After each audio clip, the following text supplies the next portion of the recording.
Hello friends, मेरा नाम doctor अभिषेक फाया है। मैं कंसल्टेंट पल्मोनोलॉजिस्ट हूँ और धनपुरी नागपुर में प्रैक्टिस करता हूँ।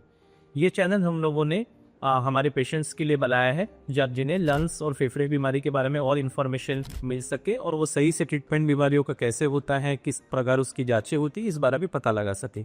आज का हमारा टॉपिक ऑफ डिस्कशन रहेगा दमा, या जिसे इंग्लिश में अस्थमा भी कहा जाता है।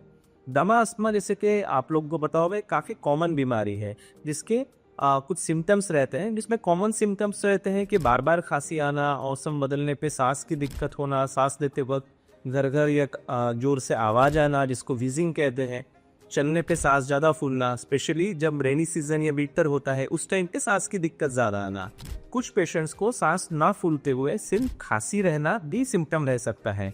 इसके अलावा कुछ और सिम्टम अस्थमा के रहते हैं जिसमें कि साथ में नाक चौक रहना, बार बार एलर्जी, स्किन एलर्जी भी साथ में रह सकती है, साइनोसाइटिस की भी दिक्कत रह सकती है।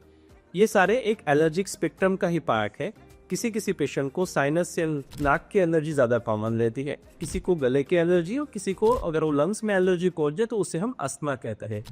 अस्थमा इंडिया में और वर्ल्ड वाइड भी काफ़ी कॉमन बीमारी है। अगर आप वैसे देखा जाए तो इंडिया में लगभग इसके 3 से 3.5 करोड़ पेशेंट्स हैं और ये बहुत ही ज़्यादा अंडर रिपोर्टेड और अंडर डायग्नोज बीमारी है। इंडिया में नंबर ऑफ पेशेंट्स दुनिया के मात्रा में 10 से 13% है। बट अगर हम लोग जानलेवा ये बीमारी के बारे में पता लगाए, ये कितने पेशेंट्स को डेथ होती है पता लगाए, तो इसमें एक सामने आया है कई रिसर्च में लगभग 40 से 45% दुनिया के अस्थमा से होने वाली मौतें इंडिया में होती हैं। जिसका एक कॉमन कारण है कि ये बीमारी कई पेशेंट्स को रहती है और उन्हें पता ही नहीं रहता कि उन्हें अस्थमा है। कई पेशेंट्स उन्हें नॉर्मल फ्लू या नॉर्मल कोई खांसी या कोई इन्फेक्शन ये समझते हैं। अब आपको बताया जाएगा कि कॉमन इसमें सिम्टम क्या है, जैसे कि खांसी, सांस फूलना, वीजिंग, मौसम बदलने पे होने वाली दिक्कत। इसके अलावा आप जब डॉक्टर के पास ये सिम्टम्स अगर आपको बार बार हो रहे हैं या हर बार मौसम बदलने पे हो रहे हैं तो आपको जाना चाहिए। आपके नियर बाय जो भी कंसल्टेंट पल्मोनोलॉजिस्ट है, अस्थमा स्पेशलिस्ट है, वो आपको इसका आगे गाइड कर सकते हैं। आप जब डॉक्टर के पास जाएंगे तो यूजुअली अस्थमा कंफर्मेशन के लिए डॉक्टर आपको हिस्ट्री पूछेंगे और हिस्ट्री के साथ कोरिलेट करने के लिए कुछ टेस्ट एडवाइस करेंगे। नॉर्मली अस्थमा पेशेंट्स में हम लोग कुछ ब्लड टेस्ट करते हैं जिसमें हम एलर्जी लेवल और इन्फेक्शंस के लिए देखते हैं, एक्सरे करते हैं ताकि कोई और बीमारी छूट ना जाए, कोई निमोनिया या टीबी इस टाइप की। और सबसे इंपॉर्टेंट टेस्ट जो अस्थमा डायग्नोसिस में रहती है वो है लंग फंक्शन टेस्ट, जिसको पीएफटी कहते हैं। इसमें पेशेंट को फूंक लगानी होती है जोर से, उसके हिसाब से कंप्यूटर जनरेटेड रिपोर्ट आती है जिसमें समझता है कि पेशेंट को अस्थमा पॉजिटिव है या नहीं है, और अगर अस्थमा है तो उसकी सिवियरिटी कितनी है, माइल्ड है, मॉडरेट है या सीवियर है। इसके अलावा कुछ पेशेंट्स जिनको पीएफटी करने में असक्षम रहते हैं, जो पीएफटी नहीं कर पाते, जैसे कि बूढ़े लोग या छोटे बच्चे, इनमें कुछ और टेस्ट भी रहते हैं जो अस्थमा डायग्नोसिस में हमें हेल्प करती है। जिसमें से एक टेस्ट है फेलो, जिसको बोलते हैं fractional accent nitric oxide test, जो भी एक सांस की टेस्ट है, और इम्पल्स ऑसिलोमेट्री या फोर्स ऑसिलोमेट्री। ये सारी टेस्ट में डॉक्टर के पास अगर आप जाते हैं और ये कराते हैं तो आपको 100% कंफर्म हो सकता है कि आप एस्थमेटिक है क्या और ट्रीटमेंट कितने दिन देना है, कैसे देना है। अभी आते हैं ट्रीटमेंट पार्ट पे। अगर भी पेशेंट को अस्थमा डायग्नोज होता है तो सारे पेशेंट्स को एक ही ट्रीटमेंट नहीं दिया जाता।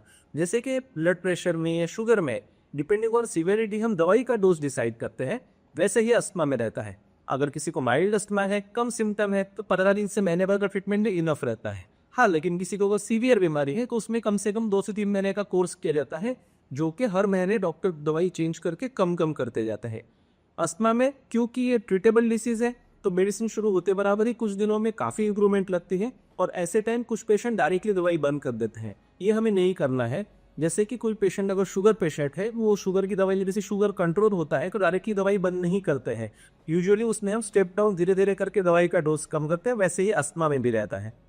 अस्थमा के लिए सबसे अच्छा और सबसे कम साइड इफेक्ट वाला ट्रीटमेंट इनलर्स को माना जाता है। दुनिया में कहीं पे भी अगर कोई पेशेंट को अस्थमा होता है तो first line of treatment inhaler से रहना चाहिए। इनहेलर अलग अलग टाइप के आते हैं, रोटा कैप्स आते हैं, एमडीआई इनहेलर आते हैं। वो आपको आपके स्पेशलिस्ट आपकी सूटेबिलिटी के हिसाब से आपको प्रॉपर एडवाइस करेंगे। इसके अलावा हम कुछ anti allergic tablets, mother spray या अस्थमा के लिए कुछ टैबलेट्स, नोराइडर्स भी देते हैं, डिपेंडिंग ऑन की सीवियरिटी की पूरी इसके हिसाब से। इसके अलावा काफ़ी लेटेस्ट ट्रीटमेंट भी आजकल अस्थमा में अवेलेबल है, स्पेशली उन पेशेंट्स के लिए जिन्हें सीवियर अस्थमा है। सीवियर अस्थमा हम तब कहते हैं जब प्रॉपर दवाइयाँ लेके भी पेशेंट को रिस्पॉन्स नहीं आ रहा है या उन्हें बार बार भर्ती करने की ज़रूरत पड़ रही है। ऐसे पेशेंट्स में न्यूअर इंजेक्शन जैसे बायोलॉजिकल या एंटी आईजी इंजेक्शन आते हैं, एंटी यूजोफिल इंजेक्शन आते हैं, ये सब हम लोग देते हैं। वो भी हिंदुस्तान में भी अवेलेबल है और सही पेशेंट में आपको डॉक्टर अगर सजेस्ट करते हैं तो वो आपको लेने चाहिए। अब आगे के स्टेज पे आते हैं, इसमें हम बात करेंगे कि अगर अस्थमा आपको है तो आप अस्थमा एग्जिबिशन से कैसे बचें या हॉस्पिटल एडमिशन से कैसे बचें। अस्थमा यूजुअली एक जेनेटिक कंडीशन है, तो अगर किसी पेशेंट को अस्थमा की टेंडेंसी है फैमिली में तो उनकी नेक्स्ट जनरेशन में पास होने का रिस्क रहता है। और अस्थमा को हम कभी भी कंप्लीट ही क्योर नहीं कर सकते। हम सिम्टम इतने कंट्रोल कर सकते हैं कि पेशेंट को कोई दिक्कत नहीं हुई, वो नॉर्मल लाइफ जी सके, स्पोर्ट्स में पार्टिसिपेट कर सके, दौड़ सके। हाँ, लेकिन अगर हमें अस्थमा एग्जिबिशन से बचना है तो उसके लिए कुछ सोल्यूशन है। इसमें सिंपल सोल्यूशन रहता है कि जिनको इन्फेक्शन है उनसे दूर रहे, सडन चेंज ऑफ वेदर से बचे, घर में भी डायरेक्टली एसी के अंदर या तेज हवा में ना सोए। वैक्सीनेशन काफ़ी हेल्प करते हैं इन्फेक्शन से बचने में, जिसमें कॉमनली फ्लू और निमोनिया वैक्सीन हम लोग एडवाइस करते हैं। फ्लू वैक्सीन हर एक अस्थमा पेशेंट ले सकता है। निमोनिया वैक्सीन जनरली हम 50 प्लस में या 50 से कम में अगर उन्हें काफ़ी सीवियर अस्थमा है तो एडवाइस करते हैं। ये वैक्सीनेशन से हमें बार बार होने वाली दिक्कत से हम बच सकते हैं और हमारी डिसीज़ के जो एग्जासर्बेशन होंगे उसकी सीवियरिटी भी कम कर सकते हैं। इसके अलावा कुछ और अगर आपको परहेज जानने हैं तो खाने में भी हम कर सकते हैं। जैसे कॉमनली पाया गया है, हम आइदर ब्लड एलर्जी टेस्ट या स्किन प्रिक टेस्ट करके आइडेंटिफाई कर सकते हैं कि पेशेंट को किन किन चीज़ों की एलर्जी है, और जिन चीज़ों की एलर्जी है उनसे अगर वो बचता है तो उसे कम मात्रा में दवाइयों की ज़रूरत पड़ती है और कम ड्यूरेशन के लिए दवाई देने के लिए आराम हो जाता है।